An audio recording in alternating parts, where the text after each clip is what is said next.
ఇప్పుడు గ్రేటర్పై గ్రేటర్లో ఇల్లులు ఉన్నాయి కదా, ఆ ఇళ్ళపై సోలార్ ప్యానెల్ కానీ బిగిస్తే దాదాపుగా 1800 మెగావాట్లు విద్యుత్ ఉత్పత్తి జరగవచ్చు అనమాట. అంటే గతంలో జర్మీ అనే సంస్థ లెక్కలు అనమాట. గ్రేటర్ భవనాలపై అంటే ఇప్పుడు గ్రేటర్ భవనాలు ఉన్నాయి కదా, వాటిపై సౌర విద్యుత్ నిర్మిస్తే దాదాపుగా 2000 మెగావాట్లు. ప్రస్తుతం గ్రేటర్లో సాధారణంగా డిమాండ్ 2500 మెగావాట్లు. అంటే 80% సోలార్ ప్యానెల్ ద్వారా మనం తీసుకోవచ్చు అనమాట. గరిష్ట డిమాండ్ అంటే వేసవి కాలంలోనే ఎక్కువగా అవసరమైతే 4000 మెగావాట్లకి వెళ్తుంది. అప్పుడు మటుకు బయట నుంచి అనమాట. ప్రస్తుతం మనము 2000 మెగావాట్లు ఉత్పత్తికి అవకాశం ఉంటే మనం 200 మెగావాట్లనే ఉత్పత్తి చేస్తున్నామన్నమాట మన గ్రేటర్లో. అది ఎక్కువగా మేడ్చల్ జిల్లాలోనే, మేడ్చల్ సర్కిల్లోనే 20% ఉంది. 40 మెగావాట్లు మేడ్చల్ జిల్లా కళాశాలలు, కార్యాలయ భవనాలపై ఉత్పత్తి చేస్తుందన్నమాట.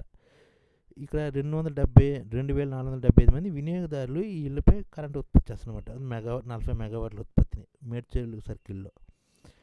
ఆ తర్వాత రాజేంద్ర నగర్ సర్కిల్లో 1066 భవనాలపై 33 మెగావాట్లు ఉత్పత్తి చేస్తున్నారు.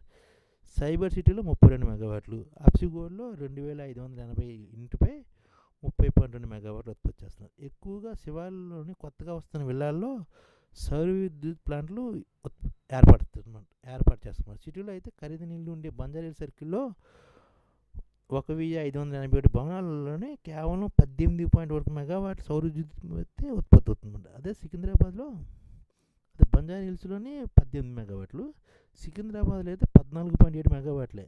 అదే సరూర్ నగర్ సర్కిల్లో 12.9 మెగావాట్లు.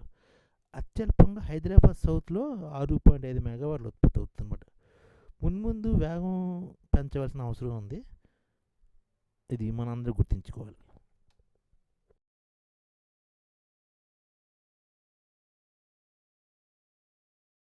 ఈ ఛానల్ ముఖ్య ఉద్దేశం ఏంటంటే, మన తెలుగు రాష్ట్రాల్లో 1 కోటి మందికి సంఘటిత రంగాల్లో ఏ విధంగా ఉద్యోగాలు ఇవ్వవచ్చు, కనీస నెల జీతం 30,000 వరకు ఏ విధంగా ఇవ్వవచ్చు, ఏ విధంగా చేస్తే ఉద్యోగాలు సృష్టించబడతాయో వివరిస్తూ ఈ ఛానల్ వీడియోలు వస్తాయి.